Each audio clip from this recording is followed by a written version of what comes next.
اعوذ باللہ من الشیطان الرجیم بسم اللہ الرحمن الرحیم والصلاۃ والسلام علیک یا رسول اللہ وعلی آلہ وصحبہ یا حبیب اللہ صلی اللہ علیہ محمد۔ یہ فقی مسائل پر سوال و جواب ہیں، اور فقی مسائل ایسے ہیں جو ہزار عبادتوں سے بھی افضل ہے، اور یہ بات حدیث پاک اور بخاری اور دیگر کے اندر یہ حدیث ہے، اور فرمایا کہ جو بندہ ساری رات عبادت کرتا ہے اور ایک بندہ قرآن مجید کا مطالعہ کرے اور اس کو تفصیل کے ساتھ پڑھتا ہے، فرمایا وہ ساری رات ایک طرف اس نے ساری رات نوافل پڑھے اور ایک طرف اس نے قرآن مجید کی ایک آیت کو تفصیل سے جانا، تو فرمایا وہ اس سے ہزاروں درجہ اس سے افضل ہے۔ فرمایا اس لیے کہ وہ جو اس نے عبادت کی ہے وہ عبادت اس کی اپنی ذات تک ہے، اس کو فائدہ اپنی ذات تک ہوگا، لیکن قرآن مجید کو اگر سمجھا اور سمجھایا تو اس سے کتنے لوگوں کی صلاح ہوگی، تو وہ فائدہ زیادہ ہے، وہ فائدہ زیادہ ہے۔ اور وہ جو آپ نے تسبیحات پڑھی، سورہ یاسین شریف پڑھی، وہ آپ کو ثواب اپنی ذات تک ہے، لیکن آپ نے کسی کو قرآن پڑھنا سکھایا، کسی کو حدیث بتا دی، اس کا فائدہ اس سے زیادہ ہے، کیونکہ آپ نے اس کی صلاح کی ہے، وہ بندہ آگے اس کی صلاح کرے گا، وہ آگے اس کی صلاح کرے گا، تو یہ علم آگے چراغ در چراغ چلتا رہے گا، یہ چراغ در آگے چلتا رہے گا، تو اس کا فائدہ زیادہ ہے۔ تو اب اس کے اندر سوال یہ کہ میت کے ہاتھ کو کس طرح رکھنا درست ہے۔ اس کے میت کا جو ہاتھ ہوتا ہے، بعض لوگ اس کو اپنا چھاتی پر باندھ دیتے ہیں، کوئی کس طرح رکھتے ہیں، تو بہرحال سنتی طریقہ تو یہی ہے کہ میت کے ہاتھ کو بالکل سیدھا کروٹ کی جانب رکھنا سنت ہے، اور باقی جتنے بھی طریقے ہیں وہ طریقے خلاف سنت ہیں۔ اگر سیدھے ہاتھ نہیں رکھا تو یہ سنت نہیں ہے، بلکہ اس کے ہاتھ بالکل سیدھے رکھے جائیں، یہی سنت ہے۔ اگلا سوال یہ ہے کہ اکثر لوگ نماز پڑھنے کے بعد مصلے کو لپیٹ دیتے ہیں، تو اس کی شرعی حیثیت کیا ہے؟ تو پہلی بات یہ ہے کہ یہ مصلے کو لپیٹنا، اس کو فولڈ کر دینا، یہ فرض یا واجب، یہ سنت نہیں ہے، نہ فرض ہے، نہ واجب ہے، نہ سنت ہے۔ البتہ اس کو اگر حفاظت کی غرض سے اگر اس کو لپیٹ دیا جائے تو بہتر ہے۔ اب بعض لوگوں نے کہا کہ بھئی نہیں، اس کو فولڈ کرنا چاہیے کہ وہ اس میں شیطان نماز پڑھتا ہے، یہ بالکل جہالت پر مبنی گفتگو ہے۔ شیطان نماز پڑھتا ہوتا تو آپ کو نماز پڑھنے سے کیوں روکتا؟ اگر شیطان نماز اتنا ہی نمازی ہے تو آپ کو نماز پڑھنے سے کیوں روکتا ہے؟ آپ کو نیک کام سے کیوں روکتا ہے؟ وہ آپ کو نیک کام سے روکے اور خود نیک کام کرے، یہ تو جہالت پر مبنی باتیں ہیں، ایسا نہیں ہے۔ تو الغرض یہ ہے کہ اس کو فولڈ اگر نہیں کیا تو کوئی گناہ نہیں ہے، کوئی فرض یا واجب یا سنت نہیں ہے۔ اس کو آپ حفاظت کی نیت سے اگر اس کو لپیٹ دیں تو ٹھیک ہے، لیکن اس کو فرض اور واجب نہ سمجھا جائے۔ اب آگے یہ اگلا سوال یہ ہے کہ عورت کسی محرم کو بغیر محرم کے عمرے پر جا سکتی ہے یا نہیں جا سکتی؟ ہمارے ہاں میں عمومی طور پر آج کل جہری محرم تیار کیا جاتا ہے اور اس کو پیسے دے دیے جاتے ہیں، اور تم کہتے ہیں کہ تم اس کا مہر بن جاتے، اور یہ جائز نہیں ہے، غلط ہے اور یہ حرام ہے۔ اللہ کی بارگاہ میں جا رہے ہیں، اللہ کا گھر دیکھنے جا رہے ہیں اور عمرہ کرنے جا رہے ہیں، اور آپ وہاں پر بھی فراڈ اور وہاں پر بھی جھوٹ بول رہے ہیں، کوئی فائدہ نہیں ہے۔ اور عمرہ تو ویسے بھی فرض نہیں، عمرہ تو ویسے بھی سنت ہے، اور عورت کے اوپر تو حج فرض ہوتا ہی نہیں ہے جب تک اس کا محرم نہ ہو۔ عورت پر حج تب تک فرض نہیں ہوگا۔ عورت کے حج کے فرائض میں سے ایک عورت پر ایک فرض یہ بھی ہے کہ اس کا محرم بھی ہو۔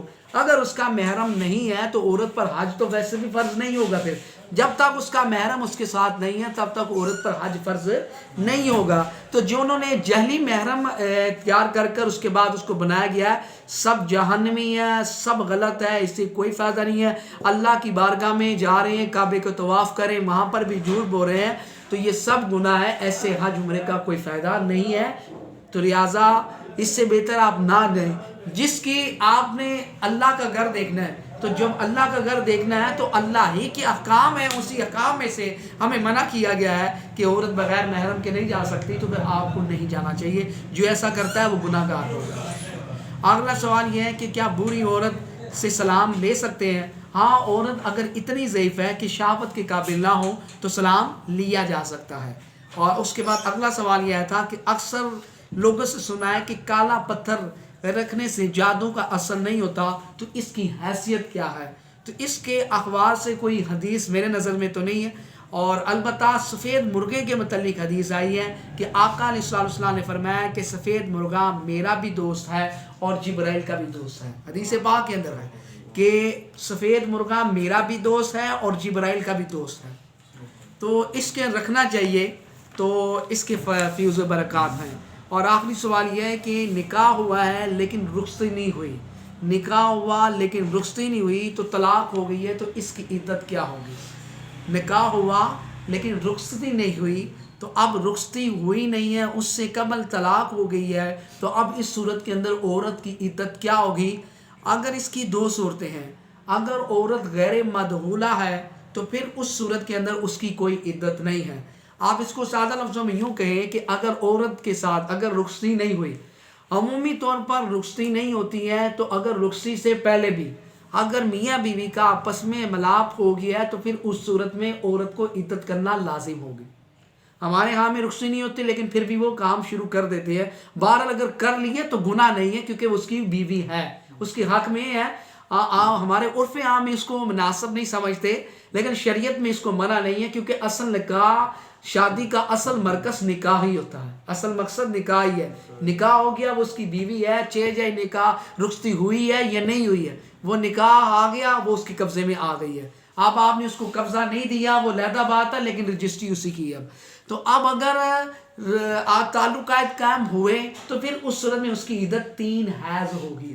اور ایک تو مسئلہ یہ ہوگا، یہ تو پکی بات ہوگی نا کہ اگر تعلقات قائم ہوئے، اور اگر تعلقات قائم نہیں ہوئے، اگر تعلقات قائم نہیں ہوئے تو ہماری فقہ کے اندر ایک اصطلاح استعمال ہوتی ہے، حلوت سیاح. حلوت سیاح، حلوت سیاح وہ عمل ہے جس کے اندر، حلوت سیاح وہ ہے جس کے اندر میاں بیوی تنہا ہوں، جس کے اندر میاں اور بیوی تنہا ہوں اور دوسرا تیسرا بندہ کوئی نہ ہو، دوسرا اور تیسرا بندہ کوئی نہ ہو. اور جب دوسرا تیسرا بندہ کوئی نہیں ہے اور درمیان میں کوئی ایسی رکاوٹ نہیں ہے کہ دونوں آپس میں تعلقات قائم کر سکے. مثال کے طور پہ اب میاں بیوی دونوں تنہا اکیلے ہیں، تعلقات کام کر سکتے ہیں. مطلب یہ ہے کہ نہ عورت بیمار ہے نہ میاں بیمار ہے. اگر شوہر بیمار ہے تو وہ تعلقات کرنے کے قابل نہیں ہے، طبیعت نہیں ٹھیک ہے، یا بیوی ایام مخصوصہ کے اندر ہے یا کوئی مسئلہ ہے تو بھی شوہر اس کے ساتھ اس کے قریب نہیں جا سکتا.